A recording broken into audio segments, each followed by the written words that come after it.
Bab 2. Wira bertanya balik. Gimana kalau bisa? Budi langsung menunjukkan ekspresi licik. Kalau kamu bisa, aku nggak bakal terima bunganya. Tapi kalau nggak bisa, kamu harus jual diri untuk jadi budakku. Gimana? Wulan langsung terkejut dan mencegahnya. Suamiku, kamu nggak boleh setuju. Budi sangat licik. Dia ingin Wira menjual diri menjadi budaknya. Namun, William sudah murka. Dia pun menuliskan 2 surat perjanjian dan mengeluarkan tinta merah. Cepat tanda tangan. Oke, setelah tanda tangan dan menempelkan cap jari, Budi pun pergi dengan puas. Budi yakin dengan koneksi dan karakter Wira selama ini, dia tidak mungkin bisa menghasilkan 40.000 gabak dalam 3 hari. Meskipun keluarga Wulan kaya, mereka tidak mungkin meminjamkan uang kepada Wira. Sebab, mereka ingin Wulan meninggalkan Wira. Dengan taruhan ini, Budi bukan hanya bisa mendapatkan budak muda, tetapi juga bisa menjualnya dan mendapatkan puluhan ribu gabak lagi. Selain itu, dia juga sudah selangkah lebih dekat untuk mengumpulkan 70 hektar tanah. Di dalam rumah, sepasang suami istri itu saling memandang. Wira ingin menghibur Wulan, tetapi Wulan malah langsung menyeka air matanya dan masuk ke dalam kamar. Wira tahu Wulan sudah terluka. Suamiku. Tidak lama kemudian, Wulan berlari keluar dari kamarnya. Dia membuka sebuah tas kecil dengan ekspresi tidak rela dan berkata, "Ayo kita pergi ke ibu kota provinsi untuk gadai gelang ini. Abis itu, aku bakal mohon ke kakak untuk pinjamkan kita uang. Kita pasti bisa kumpulkan 40.000 gabak." Wira menggeleng. Aku saja yang cari cara untuk dapatkan 40.000 gabak ini. Gelang giok putih ini adalah warisan dari Ibu Wulan. Pemilik tubuh sebelumnya sudah pernah memukul Wulan hingga batuk darah demi gelang ini, tetapi Wulan tetap tidak mengeluarkannya. Hari ini, Wulan malah mengeluarkannya untuk membayar utang pemilik tubuh sebelumnya. Wulan langsung terisak. Kamu punya cara apa? Jumlahnya 40.000 gabak, bukan 400 gabak. Wira pun langsung mencari ingatan pemilik tubuh sebelumnya. Aku pikir dulu. Bagi para petani, 40.000 gabak adalah utang yang tidak mungkin bisa dibayar seumur hidup mereka. Namun, Wira mempunyai gelar doktor di bidang teknik mesin dan teknik material. Selain itu, dia juga memiliki pengalaman dan pengetahuan yang melampaui orang-orang di era ini. Dulu, aku nggak kasih gelang ini ke kamu karena gelang ini adalah peninggalan ibu. Wulan lanjut terisak, tapi kamu sudah nggak punya jalan keluar. Aku nggak bisa biarkan kamu menjual diri menjadi budak. Hidup seorang budak sangat sulit dan bahkan nggak sebagus gelandangan. Di kerajaan Nuala, masyarakat dibagi dalam beberapa golongan. Orang yang tidak mempunyai rumah maupun tanah akan dianggap gelandangan oleh pemerintah. Statusnya lebih rendah dari rakyat jelata. Sementara status budak bahkan lebih rendah dari gelandangan lagi. Wira tidak memperhatikan apa yang dikatakan Wulan. Dia sedang berusaha keras untuk mencari ingatan pemilik tubuh sebelumnya. Teknologi di kerajaan Nuala mirip dengan dinasti Songada negara Atrana.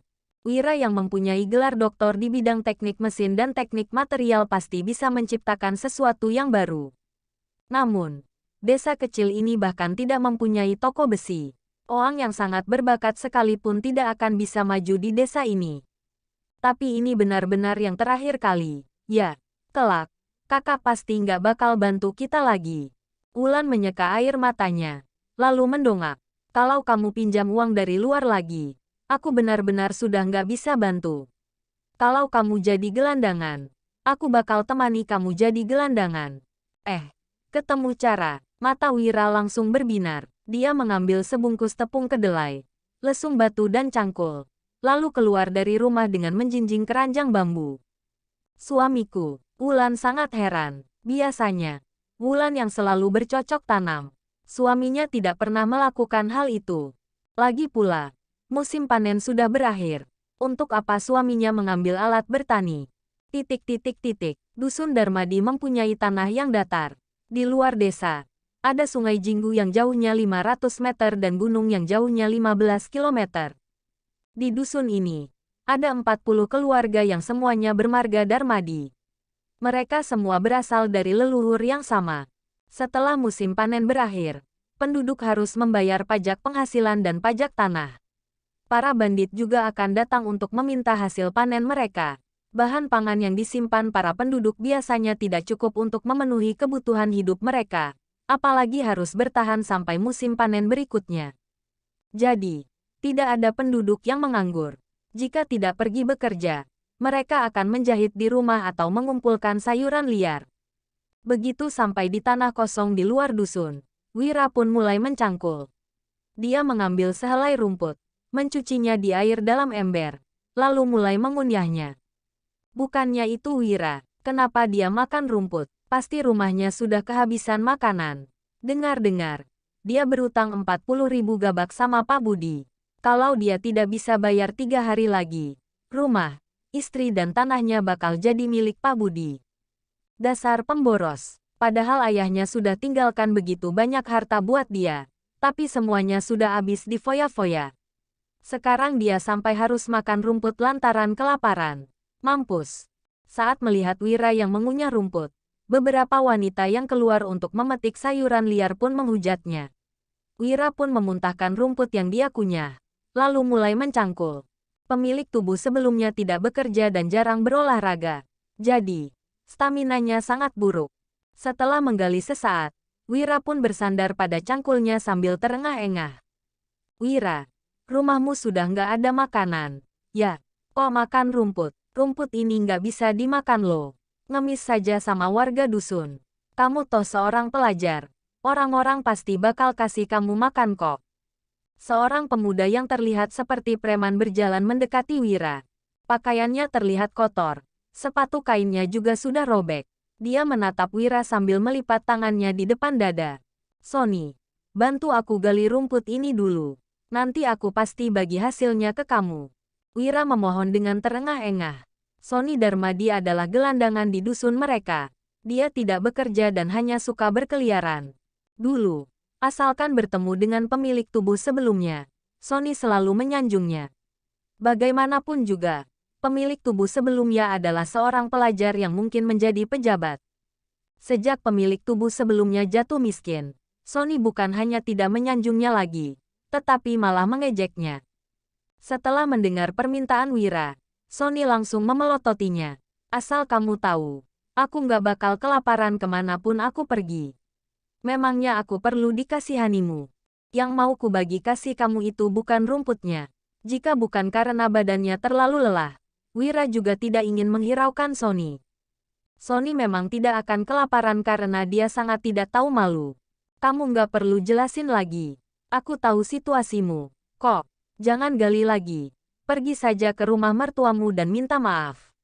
Sebenarnya, harga diri itu bukan apa-apa. Kalau sudah jadi gelandangan, kamu bakal nyesal. Sony yang sudah berpengalaman memberi nasihat kepada Wira. Melihat Sony yang tidak mau membantunya, Wira pun tidak menghiraukannya lagi dan terus menggali. Berhubung Wira tidak mau mendengar nasihatnya, Sony juga langsung pergi. Sebelum pergi, dia berkata, kalau nggak mau dengar nasihat orang, yang rugi juga kamu sendiri. Wira, rumput itu nggak bisa dimakan. Ayo ikut aku kasih kamu sedikit makanan dulu. Saat menjelang siang, seorang pria parubaya menghampiri Wira. Pria ini berperawakan tinggi dan kurus. Dia mengenakan baju lengan pendek dan bertelanjang kaki. Matanya memancarkan keramahan. Wira menggeleng sambil tersenyum. Paman Hasan, aku gali rumput ini bukan untuk makan. Hasan Darmadi dulunya bernama Wasan Darmadi. Dia mengubah namanya setelah masuk militer. 5 tahun yang lalu, dia sudah kembali dari militer. Hasan juga merupakan kerabat jauh Wira. Sebelum masuk militer, Hasan sudah mempunyai 2 putra. Sepulang dari militer, mereka dikaruniai 3 putri lagi. Berhubung tanah rumah mereka tidak cukup besar, Hasan menyewa 2 hektar tanah lagi untuk bertani. Keuangan mereka juga tidak terlalu bagus. Jika Wira menerima pemberian Hasan, keluarga Hasan akan jadi kekurangan. Memangnya kenapa kalau makan rumput? Semua senior di dusun juga pernah hidup susah, ujar Hasan. Hasan mengira Wira malu untuk mengakui bahwa keluarga mereka sudah kehabisan makanan karena dia adalah seorang pelajar. Wira pun menjawab sambil tersenyum. Paman Hasan, tenagaku sudah habis. Boleh bantu aku gali bentar nggak? Kamu lemah banget. Cuman gali rumput ini saja sudah begitu capek. Kamu harus banyak olahraga, ucap Hasan sambil menggeleng. Kemudian, dia meraih cangkul Wira dan mulai menggali. 1 jam kemudian, sebidang besar tanah sudah kosong karena digali. Ember dan keranjang bambu Wira juga sudah terisi penuh dengan rumput. Wira langsung kegirangan. Dulu, anak ini cuman tahu foya-foya. Sekarang sudah miskin. Rumput pun jadi kayak harta. Hasan menatap Wira dengan kasihan, lalu meletakkan cangkulnya dan pergi.